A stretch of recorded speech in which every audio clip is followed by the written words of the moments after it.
Cuando el mazo golpeó la pared, nadie esperaba que el aire cambiara. En una casa común, en un pueblo discreto de la región de Capadocia, Turquía, un hombre intentaba ampliar su sótano. Una reforma doméstica. Polvo, ladrillo, rutina. Pero detrás de esa pared apareció una grieta negra, un vacío que no tenía el eco de una habitación, sino la respiración lenta de un espacio mucho más grande. Al asomarse, la linterna no encontró un final, solo escalones tallados en roca y un silencio que parecía antiguo. Lo que había allí abajo no era un cuarto oculto. Era una ciudad.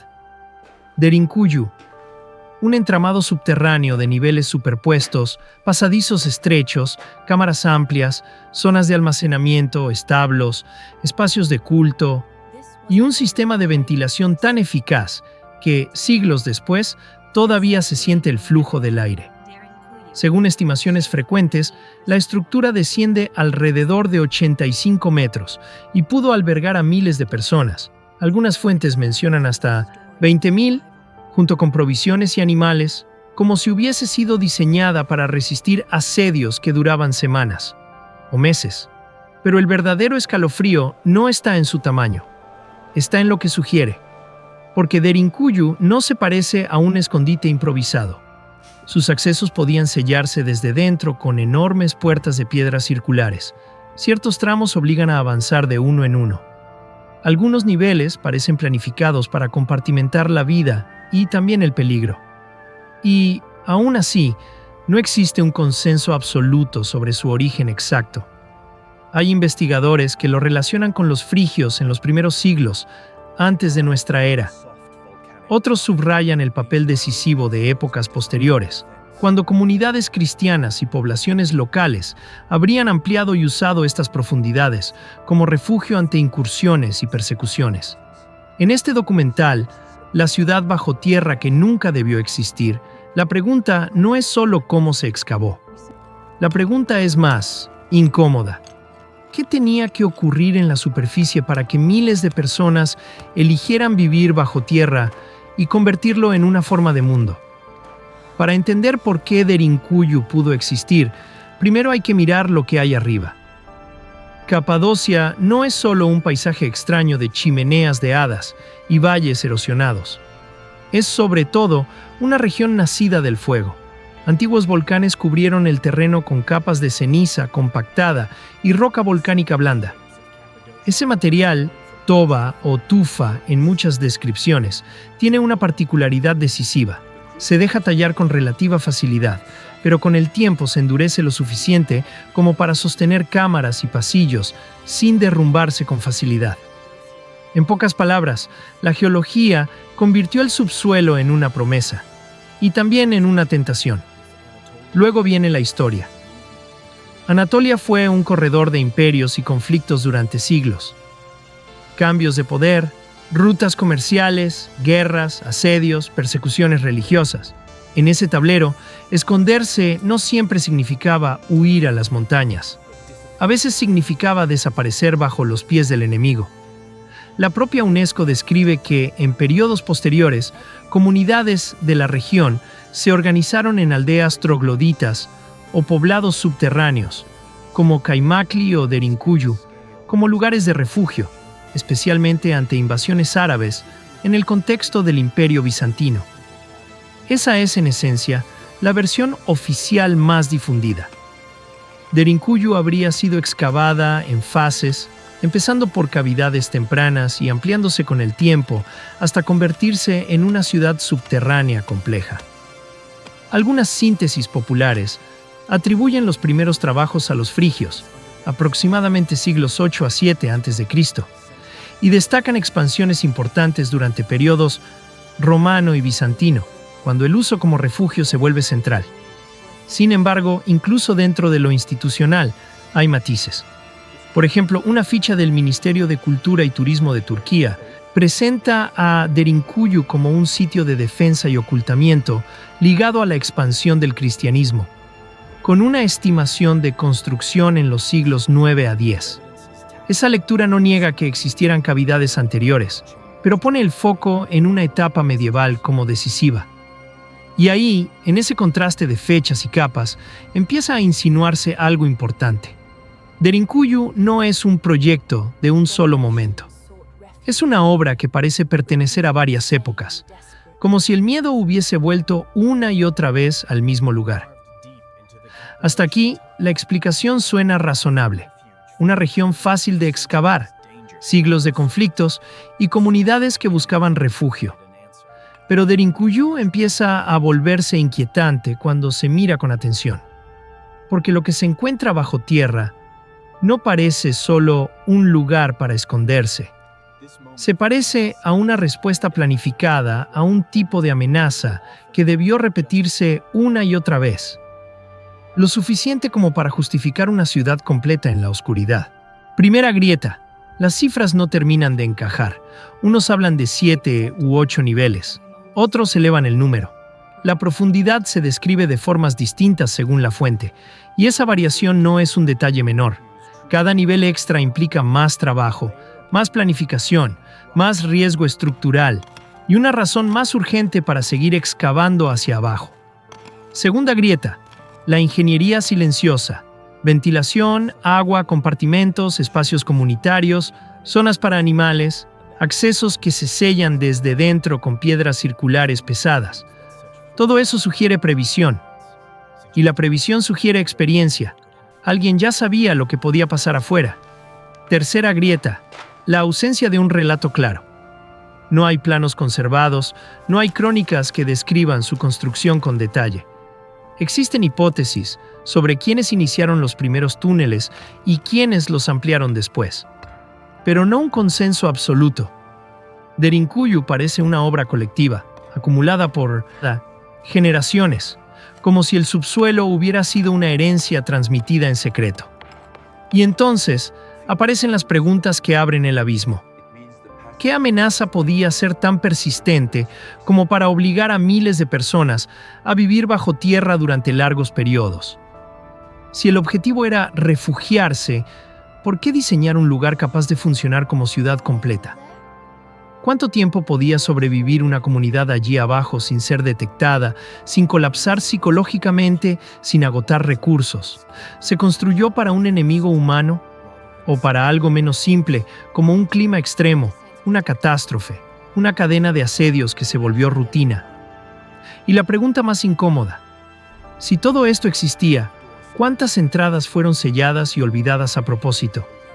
Derinkuyu no solo plantea un misterio arqueológico, plantea un misterio humano.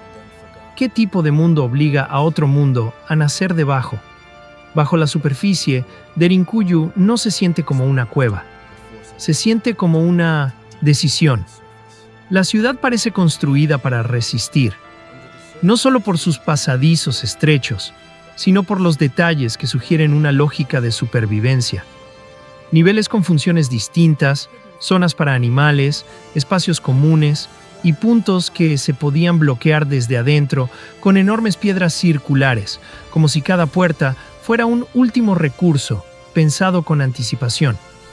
Y entre todo eso, un elemento que lo vuelve aún más inquietante.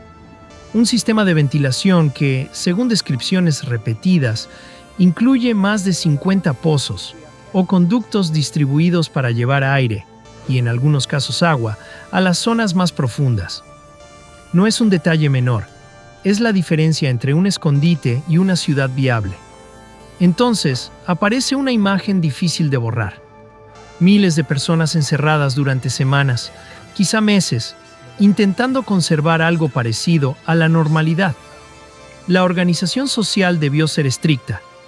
Alguien vigilaba, alguien cocinaba, alguien distribuía agua, alguien mantenía las entradas selladas. Incluso se menciona la posibilidad de rendijas o conductos acústicos entre niveles, una forma rudimentaria de comunicación interna para transmitir avisos sin correr por los túneles. En un mundo sin luz solar, la información era otra forma de oxígeno. Pero el misterio crece cuando Derinkuyu deja de ser una ciudad y empieza a insinuar un sistema. Capadocia está llena de complejos subterráneos. Se habla de cientos en la región y de decenas con varios niveles. Algunas teorías plantean que ciertas ciudades podrían estar conectadas por túneles que se extienden kilómetros, como rutas de escape o corredores para moverse sin ser detectados.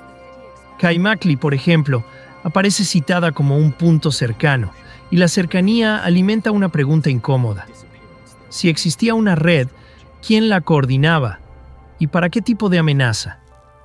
En ese punto las hipótesis se multiplican. La más aceptada suele mirar hacia arriba: invasiones, persecuciones, ciclos de violencia que obligaban a desaparecer. Pero hay lecturas que miran el clima y la geología: erupciones, inviernos severos, guerras prolongadas que devoraban cosechas y empujaban a almacenar recursos durante largos periodos. Y, cuando las certezas se agotan, llegan las ideas más extremas: civilizaciones olvidadas, conocimientos perdidos, incluso relatos populares que hablan de amenazas del cielo y refugios ante cataclismos globales. No hay respaldo científico para esas últimas propuestas, pero su persistencia revela algo real. Derinkuyu provoca una clase de asombro que pide explicaciones más grandes que la historia común. Y aún así, lo más perturbador tal vez sea esto: se repite la idea de que solo una parte del complejo está completamente explorada o abierta al público. Si eso es cierto, entonces Derinkuyu no es un misterio resuelto, sino un misterio a medias, con puertas que todavía no se han cruzado. A medida que se desciende en Derinkuyu, el aire parece volverse más denso, no por falta de oxígeno, sino por la sensación de encierro. Los pasillos obligan a inclinar el cuerpo. Hay tramos donde dos personas no podrían cruzarse sin tocarse, y esa incomodidad no parece accidental. En un refugio diseñado para resistir, la incomodidad también es defensa, porque Derinkuyu no solo protege del exterior, controla el exterior. Si alguien intentaba entrar, tenía que hacerlo lentamente, en fila, casi sin posibilidad de maniobrar. Y si desde dentro se cerraban las enormes puertas circulares de piedra, el invasor quedaba atrapado frente a una pared que no se abre hacia su lado.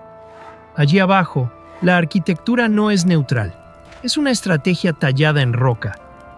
Pero lo que vuelve el misterio más grande no es la defensa, es la vida. Una ciudad capaz de albergar a miles, aunque las cifras exactas sean discutidas, implica algo más que túneles. Implica disciplina, organización, tiempo. ¿Quién decidía cuándo bajar? ¿Quién controlaba el silencio, el racionamiento, el orden? En un lugar así, un error pequeño podía volverse una tragedia. Una antorcha mal apagada, humo acumulado, agua contaminada, un rumor que se convierte en pánico. Si Derinkuyu funcionó como se cree, entonces no fue solo un refugio físico, sino un experimento social extremo: mantener la calma mientras el mundo real seguía existiendo. Arriba, inaccesible. Y ahí aparece una implicación inquietante. No se construye una ciudad subterránea de ese tamaño para usarla una sola vez. Se construye cuando el peligro regresa, cuando esconderse deja de ser una excepción y se vuelve un plan.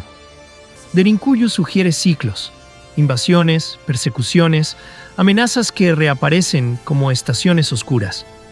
Cada ampliación, cada nivel extra, sería la cicatriz de un nuevo episodio de miedo. Y si eso fue así, entonces el misterio se desplaza. Tal vez Derinkuyu no fue un secreto aislado, sino parte de una mentalidad. Una región que, durante siglos, aprendió que la supervivencia no siempre consistía en resistir sobre la tierra, sino en desaparecer bajo ella.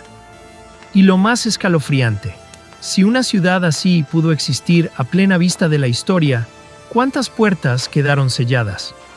No por derrumbes, sino por decisión. En Derinkuyu, el clímax no está en una cámara final ni en un tesoro enterrado. Está en una idea. Imaginemos, solo por un momento, una noche cualquiera, hace siglos. Afuera, en la superficie, el sonido de cascos o gritos, tal vez fuego, tal vez pasos que se acercan. Adentro, bajo la roca, la decisión ya fue tomada. Bajar. Uno a uno, familias enteras descienden por corredores angostos. No hay prisa descontrolada, Hay urgencia disciplinada. Alguien guía, alguien cuenta, alguien lleva las últimas provisiones. Las antorchas iluminan paredes que ya conocen, porque este no es el primer descenso, y quizá tampoco sea el último. Cuando todos están dentro, ocurre el gesto más definitivo. Se sellan las entradas. La piedra circular rueda hasta encajar. No suena como una puerta, suena como el final de un mundo. La ciudad queda separada del exterior por una masa de roca que no negocia. Y entonces llega el silencio más extraño. El silencio que no es calma, sino espera. Porque Derinkuyu parece diseñada para una pregunta muy específica. ¿Cómo se sobrevive cuando la superficie deja de ser confiable? Y ahí aparece el cierre revelador, no como una certeza histórica absoluta, sino como una lectura posible. Derinkuyu podría ser menos un misterio de quién la construyó, y más un testimonio de qué se temía. El mundo antiguo se cuenta a menudo como una línea de progreso. Ciudades que crecen hacia arriba, murallas que protegen, templos que miran al cielo, pero Derinkuyu cuenta otra historia. La del progreso hacia abajo, la de la inteligencia que no se exhibe, la de la supervivencia que se oculta. Si fue iniciada por una cultura y ampliada por otras, si cambió de manos y de siglos, entonces su existencia sugiere algo inquietante. No fue un proyecto de una sola generación, sino una respuesta repetida a una inestabilidad repetida. Una arquitectura nacida del aprendizaje del miedo. Aprender a respirar bajo tierra, a vivir sin sol, a almacenar, a organizarse, a callar. Y sin embargo, lo más revelador es lo que Derinkuyu obliga a admitir incluso hoy, que el pasado no siempre deja sus motivaciones escritas. Los túneles permanecen, pero las razones se vuelven bruma. Los expertos pueden debatir épocas, fases y usos. La ciencia puede explicar la roca, la ventilación, la lógica defensiva. Pero hay algo que se escapa, algo que no se mide en metros ni en niveles. La experiencia humana de aceptar que el hogar está debajo, no arriba. Al final, Derinkuyu no prueba teorías extremas por sí misma. No necesita hacerlo. Su sola presencia ya es suficiente para incomodar. Una ciudad capaz de esconder a miles, con mecanismos defensivos y logística creada por manos que no dejaron firma. Y quizás esa sea la última revelación, la más sobria y la más perturbadora. Si una comunidad fue capaz de construir un mundo oculto tan complejo, entonces la historia oficial, la que se cuenta en la superficie, podría ser apenas una parte del relato. Porque bajo la tierra no solo hay piedra, hay decisiones, emergencias, secretos cotidianos y la evidencia de que, en ciertos momentos, la humanidad no avanzó hacia el horizonte, avanzó hacia el subsuelo. Derinkuyu sigue ahí, respirando, y cada escalón hacia abajo parece repetir la misma pregunta, como un eco que no se apaga. ¿Qué tendría que pasar hoy para que alguien, otra vez, eligiera vivir bajo tierra?